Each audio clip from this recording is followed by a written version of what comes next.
பொது வெளியில் வந்து சொல்லாதீங்க, ஊடகத்தின் வாயிலாக சொல்லாதீங்க அப்படின்ற கருத்தை நான் சொல்லியிருந்தேன்.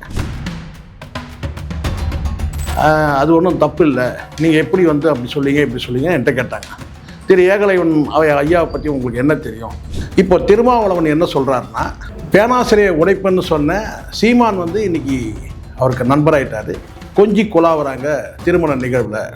திரைப்பட இயக்குனர் கௌதமன் இல்ல திருமண வரவேற்பு விழாவில் 3 தலைவர்களும் சந்தித்துக் கொண்டனர். அங்கே என்ன கட்டி தழுவிடாங்களா அல்ல ஆற தழுவிடாங்களா ஒன்றும் கிடையாது, உட்காந்து பேசுனாங்க, அவ்வளோதான். ஆனால் ஒரு பக்குவப்பட்ட ஒரு அரசியல் தலைவர் திருமாவளவன் சொல்றாரு, கொஞ்சி குழாவுனாங்க அப்படின்னே சொல்றாரு. இன்றைக்கு அவர்கள் ஒரே மேடையில் ஒரே நிகழ்ச்சியில் கூடி குழவுகிறார்கள், கொஞ்சிக் கொள்கிறார்கள். அதுவெல்லாம் இங்கே விவாத பொருளாக மாறவில்லை.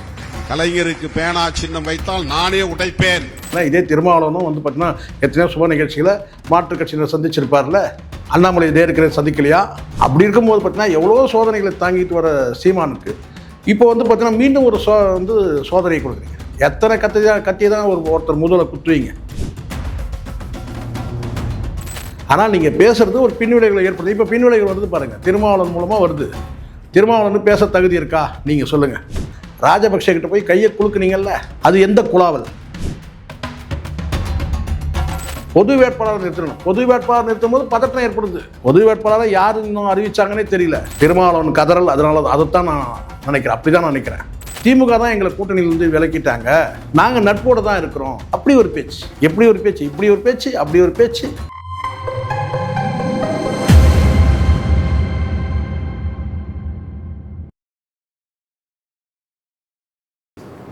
வேங்கவயல் நேயர்களுக்கு என் அன்பான வணக்கம். இந்த சேனலை யாரெல்லாம் சப்ஸ்கிரைப் பண்ணல அவங்களாம் சப்ஸ்கிரைப் பண்ணுங்கள், அப்படியே பெல் பட்டனை ப்ரெஸ் பண்ணுங்கள். அப்போ தான் நான் போடக்கூடிய வீடியோ உங்கள் பார்வைக்கு வரும். இப்போது ஒரு முக்கிய விஷயம் பேச போகிறோம். நான் ஒரு 2-3 நாளைக்கு முன்னாடி ஒரு காணொளி போட்டிருந்தேன். ஒரு கட்சியில் அந்த கட்சியை வழிநடத்தக்கூடிய நபர்கள், அந்த கட்சிக்கு தலைமைக்கு விசுவாசமாக இருக்கின்ற நபர்கள் ஏதேனும் கருத்து வேற்றுமை இருந்தால் அதை வந்து நேரில் சொல்லுங்கள், ஊடக வாயிலாக சொல்லாதீங்க. ஊடக வாயிலாக சொல்லும்போது அது கட்சிக்கும் சங்கடங்களை ஏற்படுத்தும், கட்சியில் உள்ள அந்த தோழர்களுக்கு வந்து ஒரு சோர்வை ஏற்படுத்தும், ஒட்டுமொத்த கட்சிக்கும் அது பின்னடைவை ஏற்படுத்தும். அதனால் எந்த கருத்து மாற்று கருத்து இருந்தாலும் சரி, அல்லது வந்து ஒரு அறிவுரை சொல்வதாக இருந்தாலும் சரி, அது யாருக்கு சொல்கிறதா இருந்தாலும் பொது வெளியில் வந்து சொல்லாதீங்க, ஊடகத்தின் வாயிலாக சொல்லாதீங்க அப்படின்ற கருத்தை நான் சொல்லியிருந்தேன். அப்படியான கருத்து நான் வந்து சொன்னவொடனே சில பேர் வந்து அது ஒன்றும் தப்பு இல்லை, நீங்கள் எப்படி வந்து அப்படி சொல்லிங்க இப்படி சொல்லிங்க என்கிட்ட கேட்டாங்க. திரு ஏகலைவன் ஐயாவை பற்றி உங்களுக்கு என்ன தெரியும்? அது எனக்கு உண்மையிலே எனக்கு வந்து பார்த்திங்கன்னா வந்து ஒரு பத்திரிகையாளராக அவரை எனக்கு தெரியும், ஆனால் பேசுனதில்லை, பழகினதில்லை. ஆனால் சொன்ன கருத்து எனக்கு வந்து பார்த்திங்கன்னா எனக்கு எந்த வன்மமும் கிடையாது.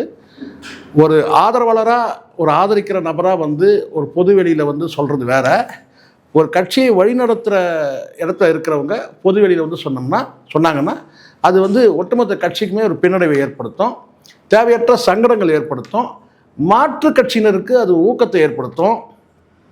அப்படி தான் வந்து அந்த எண்ணத்தில் தான் நான் சொன்னேன், அப்படி செய்யக்கூடாது அப்படி சொன்னேன். ஆனால் உள்ளபடியே பார்த்தீங்கன்னா இப்போ மாற்று கட்சியினருக்கு ஒரு ஊக்கத்தை ஏற்படுத்தியிருக்கு. இப்போ திருமாவளவன் என்ன சொல்கிறாருன்னா, ஒரே ஒரு வார்த்தை சொல்கிறேன் பாருங்கள்.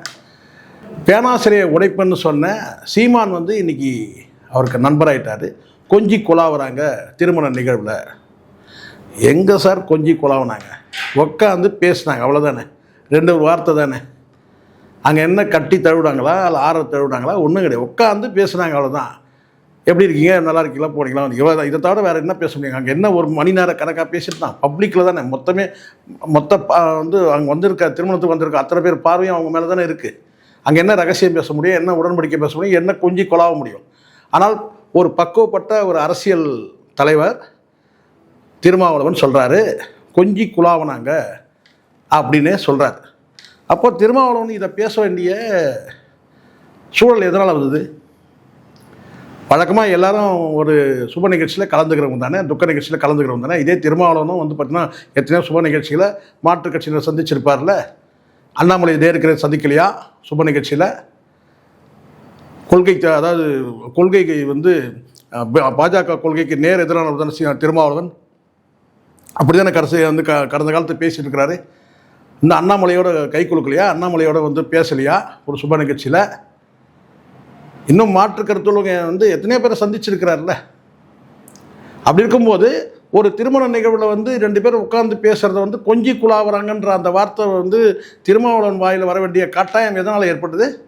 அதுக்கு தான் சொன்னேன். நான் சொன்னது சரிங்களா? எங்களுக்கு கொஞ்சம் அனுபவம் இருக்குது, வயசு 55 ஆகுது, அனுபவம் இருக்குது. நான் வந்து இப்போ நான் சொல்கிறேன், ஒரு ஆதரிக்கிற இடத்துல, தமிழ் தேசியத்தை நேசிக்கிற இடத்துல, ஆதரிக்கிற இடத்துல நான் இருக்கிறேன். அப்போ எனக்கு வந்து பார்த்திங்கன்னா ஒரு மாற்று கருத்து கேட்டால், நான் பொது வெளியில் பேசுகிறது வேறு. சீமான் அவர்களையும் நான் வந்து சில விஷயங்களில் நான் பேசியிருக்கிறேன், அதை மறுக்கிறதுலாம் இல்லை. ஊடகங்கள்லாம் மீடியாக்கள் அப்படியே தான் இருக்குது, மீடியாக்கள் என்னுடைய வீடியோக்கள் அப்படியே தான் இருக்குது, எதையும் டெலீட் பண்ணல. மாற்று கருத்து வந்தால் நம்ம வந்து ஒரு தமிழ் தேசியத்தை நேசிக்கிறோன்ற அடிப்படையில் நம்ம வந்து அந்த கருத்தை வைக்கிறோம். அதுலேயும் கூட வன்மம் கிடையாது. பல விஷயங்களில் வந்து நான் வந்து நேருக்கு நேர் சொல்லியிருக்கிறேன். குறிப்பிட்ட விஷயங்களை வந்து பார்த்திங்கன்னா நம்ம வந்து ஓடிக்கிட்டே இருக்க முடியாது, எதிர்த்து நிற்கணும்னு சொன்னால் எதிர்த்து நின்னார். சுப்ரீம் கோர்ட்டில் பிரச்சனை முடிஞ்சிடுச்சு. நம்ம போயிட்டே இருந்தால் பின்னாடி துரத்திக்கிட்டே வரணும், எதிர்த்து நின்னோம்னா சரியாயிடும். அப்படி தான் வந்து பெங்களூர் விஷயமா அப்படி தான் முடிஞ்சுது. அப்படி இருக்கும்போது பார்த்தீங்கன்னா எவ்வளோ சோதனைகளை தாங்கிட்டு வர சீமானுக்கு இப்போ வந்து பார்த்தீங்கன்னா மீண்டும் ஒரு சோதனையை கொடுக்குறீங்க. எத்தனை கத்தி தான் ஒருத்தர் முதல்ல குத்துவீங்க? நானும் பார்க்குறேன், சவுக்கு சங்கர் சிறைக்கு போகும்போது 1 முறைக்கு 2 முறை ஆதரித்தார். அவர் உள்ளே போயிட்டு ஜெயிலேருந்து வெளியே வந்தோன்னே முதல்ல குத்துனார்.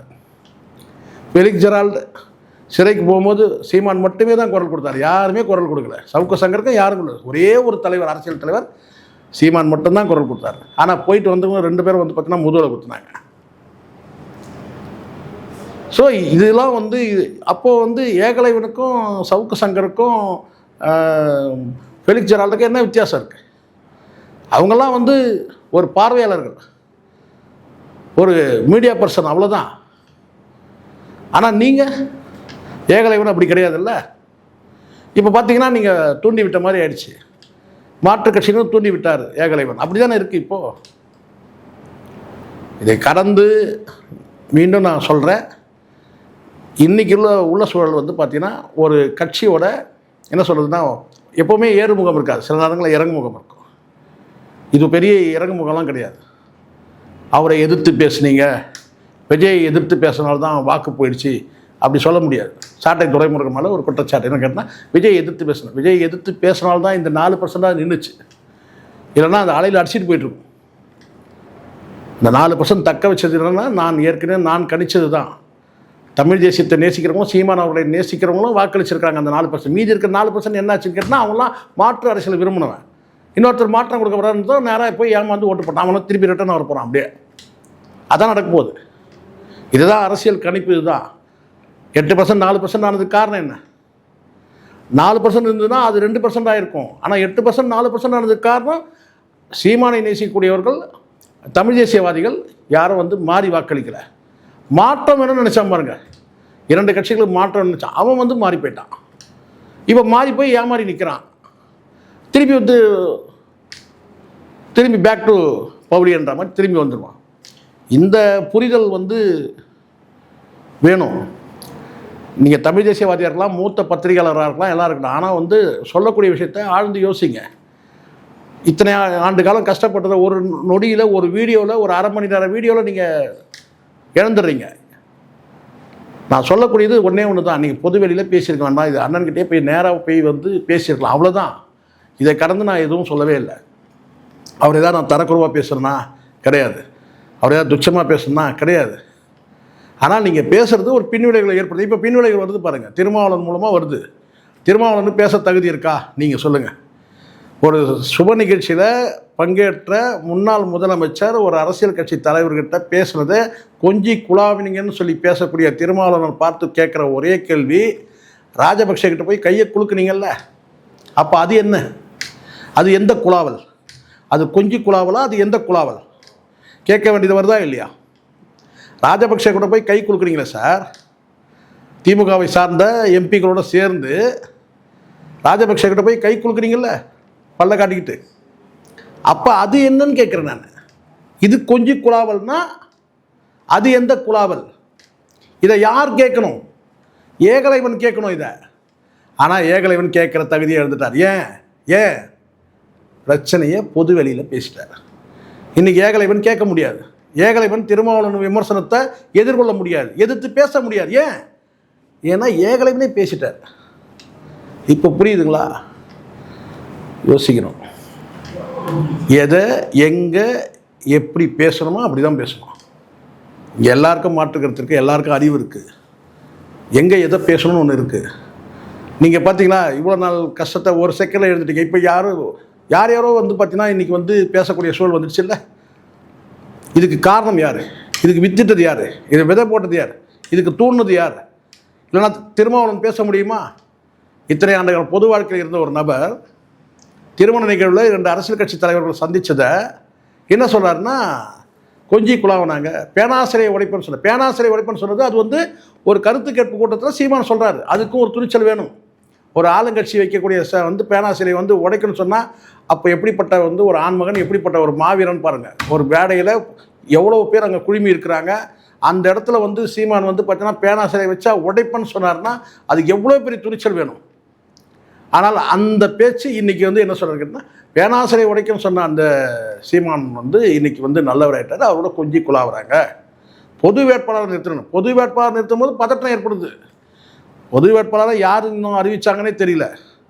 அண்ணன் சீமானும் அறிவிக்கலை, நாம் தமிழர் கட்சியும் அறிவிக்கலை, வந்து யார் வந்து முன்மொழிகிறாங்களோ அவங்களும் அறிவிக்கவே இல்லை, எந்த கட்சியும் அறிவிக்கலை. ஆனால் பொது வேட்பாளர் வந்து ஒரு அரசியல் கட்சி தலைவராக சொல்கிறாரு, சீமான் அவர்களை பொது வேட்பாளர் நிறுத்தத்துக்கான முயற்சி ஏற்படுது. அப்போனா என்ன அர்த்தம்? அந்த அளவுக்கு இப்போவே வந்து பதற்றம் இருக்குது. திருமாவளவன் கதறல் அதனால அதைத்தான் நான் நினைக்கிறேன். அப்படி தான் நான் நினைக்கிறேன். ஏன்னா சட்டசபைக்கு சீமான் போகக்கூடாது. இப்போ புரிஞ்சுங்க, நான் பல முறை சொல்கிறேன், சீமான் சட்டசபைக்கு போகணும், சீமான் வந்து சட்டமன்ற உறுப்பினர் ஆகணும். ஏன் சொல்கிறேன்? அங்கே போன பிறகு தான் கட்சியோட அடுத்த கட்ட வளர்ச்சி இருக்குது. சீமான் ஒருவர் போனால் போதும். நீங்கள் மக்கள் சட்டமன்றத்தில் பேசுகிறது வேறு, நம்ம தெருமுனை கூட்டங்களில் பேசுகிறது வேறு. சட்டமன்றத்தில் தமிழ் தேசிய அடையாளமாக சீமான் காலை வைக்கணுன்றது இங்கே வந்து மிக பேராவல் இருக்குது. அது நேர்வாசல் வழியாக போகணும், புறவாசல் வழியாக போக முடியாது. இன்றைக்கி தாவை காட்சி புறவாசல் வழியாக அவங்க மெஜாரிட்டியை நிரூபிக்க வேண்டிய நிர்பந்தம் வந்ததுடைய விளைவு என்னாச்சு கேட்டிங்கன்னா, இன்றைக்கி 2 சீட் வச்சுருக்க திருமாவளவன் விஜய் மிரட்டுறார். இன்றைக்கி விஜய் கிட்ட 108 சீட்டு இருக்குது. ஆனால் 108 சீட்டு வச்சுருக்கிற 107 இருக்குது. ஒன்று ராஜினாமா பண்ணதாச்சு. 107 சீட்டு வச்சுருக்கிற விஜயை 2 சீட்டு வச்சுருக்கிற எம்எல்ஏ சீட்டு வச்சுருக்கிற திருமாவளவன் மிரட்டுறார், டிட்டாச்சு பண்ணிடுவேன்றார். மனசாட்சி இல்லாமல் ஒரு வார்த்தை சொல்கிறார். அதுதான் ரொம்ப ரொம்ப யோசிக்க வேண்டியது. மனசாட்சியே இல்லாத. ஏன்னா வரலாறுலேயே இல்லாமல் 7 ஒடுக்கப்பட்ட மக்களுக்கு அமைச்சர் பதவி வழங்கப்பட்டிருக்கு. 1 இவங்களுக்கு கொடுத்துருக்கு, விசிகாவுக்கு கொடுத்துருக்கு. மொத்தம் 8. இதுவரையிலும் அந்த 7 பேருக்கு அந்த ஒடுக்கப்பட்ட மக்களுக்கு வந்து சீட்டு கொடுத்துருல, இது வரைக்கும் அந்த 7 பேரை வந்து மரியாதை நிமித்தமாக கூட திருமாவளவன் சந்திக்கவே இல்லை. அந்த 7 ஒடுக்கப்பட்ட அந்த வகுப்பை சார்ந்த அந்த சட்டமன்ற உறுப்பினருக்கு மரியாதை நிமித்தமாக சந்திக்கவே இல்லை. சரி, அது போட்டோம். அதுக்கு விஜய்க்கு தனியாக வந்து ஒரு பாராட்டு விழாவே நடத்தியிருக்கணும். நடத்தலை. ஏன்னா அதை அங்கீகரிக்கக்கூடாது.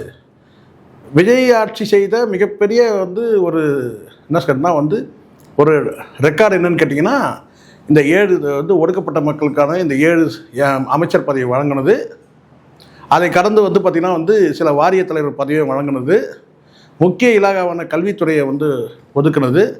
ஏன்னா திமுக ஆட்சியில் வந்து பார்த்திங்கன்னா வந்து ஒடுக்கப்பட்ட மக்களுக்கு வந்து ஒரு 1-2 சீட்டு தான் வந்து அமைச்சர் பதவி கொடுப்பாங்க. அது கூட பார்த்திங்கன்னா கால்நடை துறை, இந்த மாதிரி சிறுபான்மை துறை, இந்த மாதிரி துறை தான் கொடுத்துருவாங்க.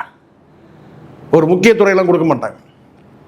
ஆனால் அந்த விஜய் வந்து அந்த மாற்றத்தை வந்து செஞ்சிடும். இதுக்கு வந்து குறைஞ்சபட்சம் வந்து ஒரு பாராட்டோ ஒரு நன்றியோ அதெல்லாம் இல்லை. அதுக்கு தாண்டி என்ன சொல்கிறாருன்னா, மனசாட்சியே இல்லாமல் இந்த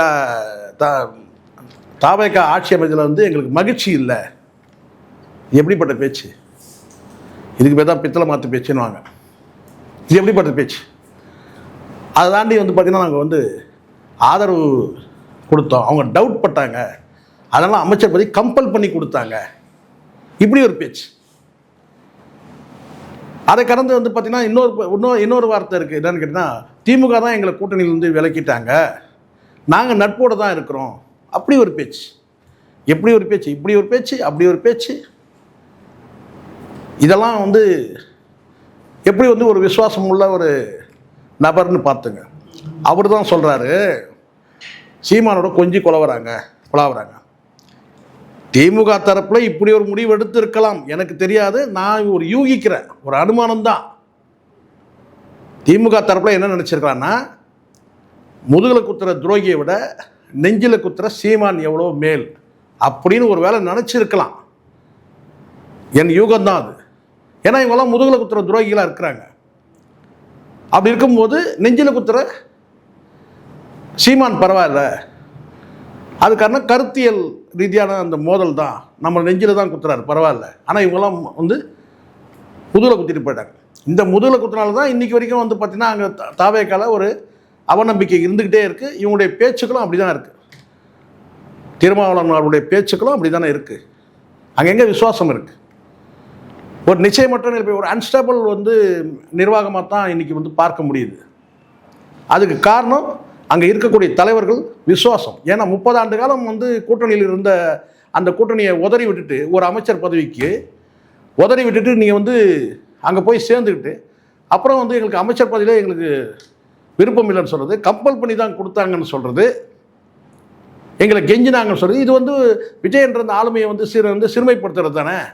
சரி, இது என்னவோ பண்ணிட்டு போங்க. ஆனால் அங்கே இந்த மாதிரியான ஒரு ஊசலாட்டத்தில் இருந்துக்கிட்டு இங்கே வந்து எதிரணியில் வந்து பார்த்திங்கன்னா வந்து திமுகவை இங்கே சாரதிங்கன்ற பேரில் அவர் அமைதியாக ஒரு திருமண நிகழ்வுக்கு போன சீமான் அவர்கள் வந்து சீன்றது எந்த வகையிலுங்க? இதுக்கு காரணம் யார்? நாம் விட்டு கொடுக்கூடாது சார், நாம் விட்டு கொடுக்கூடாது. சீமானை பள்ளத்தில் தள்ளணும்னு முடிவு பண்ணிட்டீங்கன்னா நீங்கள் தள்ளுங்க, இன்னொருத்தர் தள்ள விடலாமா? நீங்கள் விடக்கூடாது. சீமானோட 1000 கருத்து முரண் நமக்கு இருக்குது. நம்ம வந்து ஒரு ரூமுக்குள்ளே உட்காந்து பேசணும் சார், அறைக்குள்ளே உட்காந்து பேசுங்க, நீங்கள் உட்காந்து பேசுங்க. ஒரு பத்திரிகையாளராக நாங்கள் வந்து பார்த்திங்கன்னா எது சரி எது தவறுன்னு நாங்கள் பேசுவோம், அது வேறு, நாங்கள் பேசுகிறது வேறு. ஆனால் தமிழ் தேசியம் பேசக்கூடிய நீங்கள், சீமானை வந்து வழிநடத்தக்கூடிய நீங்கள், சீமான் தலைமையில் செயல்படக்கூடிய நீங்கள், ஒரு குடும்பமாக இருக்கிற நீங்கள், அறிவுரை சொல்லக்கூடிய இடத்துல இருக்கிற நீங்கள், தோளோடு தோல் நிற்கக்கூடிய நீங்கள் பொதுவெளியில் வந்து பேசாதீங்க. பொதுவெளியில் நீங்கள் பேசுனீங்க, இன்றைக்கி வந்து திரும்ப பேசுகிறாரு. திரும்ப பேசுறதுக்கு காரணமே நான் சொல்கிற ஏகலைவன் பேச்சு தான். ஏன்னா குடும்பத்தில் வந்து விரிசலாச்சுன்னா கண்டவங்க வந்து பேச தான் செய்வாங்க. இதானே உண்மை. இதுக்கு நம்ம இடம் கொடுக்கூடாது. இல்லை, இதுக்கு நீங்கள் இடம் கொடுத்துருக்கூடாது. 1000 பிரச்சனை இருக்குது, நேராக போங்க, உட்காந்து உரிமையோடு பேசுங்க. அவர் பேசுகிறாரா நீங்கள் பேசுகிறாங்களா, அங்கே வந்து ஒரு கருத்து முதல் நடக்கட்டும். ஆனால் அதை விட்டுட்டு நீங்கள் வந்து ஒரு பொது வெளியில் வந்து ஊடகத்தின் வாயிலாக நான் இதெல்லாம் சொல்கிறேன் அப்படின்னு சொல்லி நீங்கள் அந்த நக்கல் அடித்து சொன்னீங்களே சில வார்த்தை, நீங்கள் மாண்புன்னு, அந்த மாண்பு வந்து இப்போ எப்படி ஆயிடுச்சு பாருங்கள். நீங்கள் சொன்ன அந்த மாண்பு தான் இப்போ அவங்க வந்து கேலிக்கிண்டல் கொஞ்சி குழா வருதுன்ற அந்த வார்த்தை வருது. இதெல்லாம் பாருங்கள், எது சரின்னு பாருங்கள். நேர்மையான ஒரு கருத்தை நான் எடுத்து வைக்கிறேன், அதுக்கு நீங்கள் கலங்கம் பண்ணாதீங்க. நோக்கம் இருக்குது. மீண்டும் நான் சொல்கிறேன், ஒருத்தர் தோற்கும் போது தான் பக்கத்தில் நிற்கணும், ஒருத்தர் சரிவை நோக்கி இருக்கும்போது தான் பக்கத்தில் நிற்கணும். ஜெயிக்கும் போது வந்து பார்த்தீங்கன்னா கூட சேர்ந்து கும்பலில் கோவிந்தாவா இந்த போடுறது, இந்த வாழ்க கோஷம் போடுறதுன்னு அவசியம் கிடையாது. யாரையும் வாழ்கன்னு சொல்லாதீங்க. ஒருத்தர் வீழ்ந்து போகும்போது தான் வந்து பக்கத்தில் நிற்கணும், தாங்கி பிடிக்கணும். தோற்கும் போது தான் பக்கத்தில் நிற்கணும், சரிவை நோக்கி போகும்போது தான் பக்கத்தில் தாங்கி பிடிக்கணும். ஒருத்தர் சாஞ்சி விழும்போது தான் தாங்கி பிடிக்கணும். எல்லாம் வாழ்ந்துட்டு இருக்கும்போது பார்த்தீங்கன்னா தூக்கி தோல் மேலே உட்காந்து வச்சுட்டு வந்து வாழ்க்கை கோஷம் போகிறது பெரிய விஷயம். அது யார் வேணா பண்ணலாம், பல பேரை பார்த்துருக்கீங்க. ஜெயிச்ச பிறகு தோல் மேலே தூக்கி வச்சுட்டு கொண்டாடுவான், அது கிடையாது. ஒருத்தர் விழும்போது தான் பக்கத்தில் நிற்கணும். நீங்கள் வந்து இந்த விஷயத்தில் என் கருத்தை நான் முன்வைக்கிறேன், பல கருத்துக்கள் நான் முன் வச்சிருக்கிறேன். சீர்தூக்கி பாருங்கள். என் மனசில் எதுவும் கிடையாது. ஏகலைவனும் ஒரு சிறந்த பத்திரிகையாளர் தான். நான் அவரை வந்து பண்ணால் மரியாதை குறைவாக நான் பேசவே இல்லை, எந்த இடத்துலையும் நான் பேசவே இல்லை. பேசணும்னு முடிவு பண்ணால் நான் வந்து யாரை வேணால் பேசுவேன். ஆனால் எனக்கு நோக்கம் வந்து வன்மம் கிடையாது. சில கருத்துக்கள் நீங்கள் சொன்ன விதம் சரியில்லைன்னு தான் நான் சொன்னேன், சொல்லப்பட்ட வகை சரியில்லைன்னு தான் சொன்னேன். அதை தாண்டி வந்து பார்த்திங்கன்னா சில செய்திகள் வருது. சீமான் அவர்கள் தரப்பில் வந்து ஃபோன் போட்டோம், கைபேசி போட்டபோது அவர் எடுக்கலை அப்படிலாம் சொல்கிறாங்க, சில பேர் சொன்னாங்க. எனக்கு அதை பற்றி எனக்கு தெரியாது, யார் ஃபோன் போட்டாங்க, எப்படி ஏன் எடுக்கலை நிறைய எனக்கு தெரியாது. ஆனால் ஒரு விஷயம் நல்லா சொல்லுங்க, எப்போவுமே தலைமைக்குன்னு ஒரு பவர், ஒரு அதிகாரம் இருக்குது. அதை நீங்கள் வந்து பார்த்தீங்கன்னா டவுன் பண்ண பார்க்காதீங்க. அது ரொம்ப ரொம்ப முக்கியம். அந்த தலைமை வந்து பார்த்தீங்கன்னா ஒரு டெக்காரம், ஒரு பொலிவான ஒரு இடத்துல இருக்குன்னா அதை நீங்களே வந்து சீர்குலைக்கக்கூடாது. அதனால தான் இன்றைக்கி கூட ஒரு இடத்துல பேசும்போது நான் சொன்னேன், ஒரே தீப்பந்தம், தமிழ் தேசியன்ற ஒரே தீப்பந்தம் தான் இருக்குது, அதுக்கு பேர் தான் சீமான். அதை நீங்கள் சில பேர் வந்து சாக்கடை ஊற்றி அணைக்கலான்னு ட்ரை பண்ணா அதுலேருந்து ஒரு வழியாக நம்ம வந்து பார்த்தா பந்தத்தை வந்து மீட்டெடுத்தாச்சு. அதை ஒரு சில பேர் தண்ணி ஊற்றி அணைக்கணும்னு நினச்சான், நம்ம மீட்டு எடுத்துட்டோம். ஆனால் நீங்கள் பன்னீர் ஊற்றி நீங்கள் அணைக்கணும்னு நினைக்கிறீங்க, அதை செய்யாதீங்க. இருக்கிற ஒரு தீப்பந்தமாக அணைஞ்சிச்சுன்னா தமிழ் தேசியம் இருளில் தான் இருக்கும். இன்னும் எத்தனை ஆண்டு காலம் ஆகும்? சீமான மாதிரி ஒருத்தர் வரத்துக்கு இன்னும் எத்தனை ஆண்டு காலம் ஆகும்? அதனால் வந்து கலங்கம் கற்பிக்காதீங்க. நான் மீண்டும் மீண்டும் சொல்கிறேன், உங்களுக்கு பிரச்சனைகள் இருந்தால் 4 சவத்துக்குள்ளே பேசி முடியுங்க. இன்றைக்கி சந்தோஷமான செய்தி, களஞ்சியம் வந்து கருத்து வேற்றுமைலாம் எதுவுமே இல்லை, நான் அண்ணனோடு தான் இருப்பேன் அப்படின்னு சொல்கிறது சந்தோஷம், மகிழ்ச்சி. முத்துப்பாண்டி திரும்பி வரலாம், இன்னும் விலகி போயிருக்கும் கூட பல பேர் மீண்டும் திரும்பி வரலாம். அதனால் வந்து விலகி போனவங்களே நம்ம வந்து யாரையும் ஏளனமாக பேசணும் அவசியம் இல்லை. ஆனால் நீங்கள் வந்து எடுக்கக்கூடிய ஒரு பாயிண்ட் என்ன ஆகுதுன்னு கேட்டால் மாற்றுக் கட்சியினர்கள் எடுத்து பேசக்கூடிய நிலைமைக்கு வருதுன்றது தான் வருத்தமான விஷயம். நன்றி, வணக்கம்.